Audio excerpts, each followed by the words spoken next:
ፍጡር ቤዛ መሆን አይችልም። ይግባችሁ። ቤዛ ማለት ስለሌላ ተላልፎ መሰጠት ማለት ነው።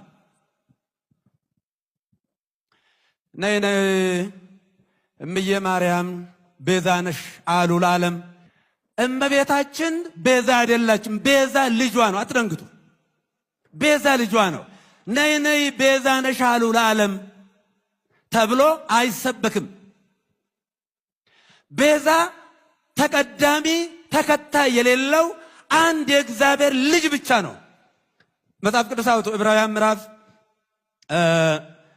9 ቁጥር 11 ላይ ምዕራፍ 9 ቁጥር 11 ላይ ምን ይላል?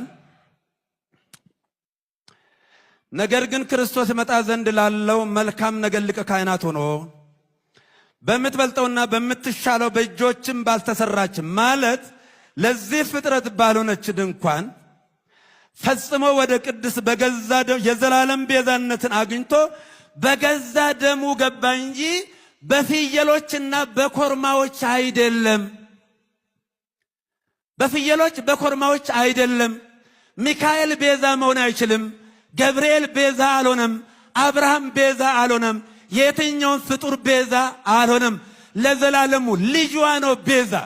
የእመቤታችን የቅድስት ድንግል ማርያም ልጇ የዓለም ቤዛ፣ የዓለም መድኃኒት፣ ለዓለም የተከፈለ ዕዳ በቀራንዮ ላይ የሞትና የኃጢአት መድኃኒት ሆኖ ለኛ የተሰጠ ልብ በሉ።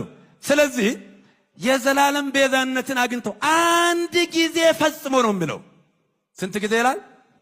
አንድ ጊዜ ፈጽሞ በገዛ ደሙ ገባ እንጂ በፍየሎችና በኮርማዎች አይደለም። አይደለም።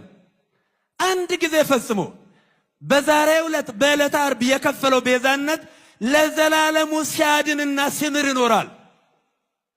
አሁን በእኛ ቤትም ሆነ በሌላ ቦታ እንደ ትልቅ መከራከሪያ ሆኖ ብዙ ጊዜ ጭቅጭቅ የሚደረግበት ሮሜ የፈረደበት ሮሜ 8:34 ምን የሚያከራክር ነገር አለው? መጽሐፍ ቅዱስ የሚያከራክር ነገር የለም እኮ። አባ እስራኤሎም ውስጥ መበዘያምሩ ይገብሩ አባቶይ የሚያደርጉትን አያውቁምና ይቅር በላቸው። በሉቃስ 23 ቁጥር 34 ላይ ይሄ የተናገረው ይቅርታና የምልጃ ቃል ለዘላለሙ ሲያድን ይኖራል። እግዚአብሔር አንድ ጊዜ ይናገራል። የተናገረው ቃል ለዘላለሙ ይሰራል።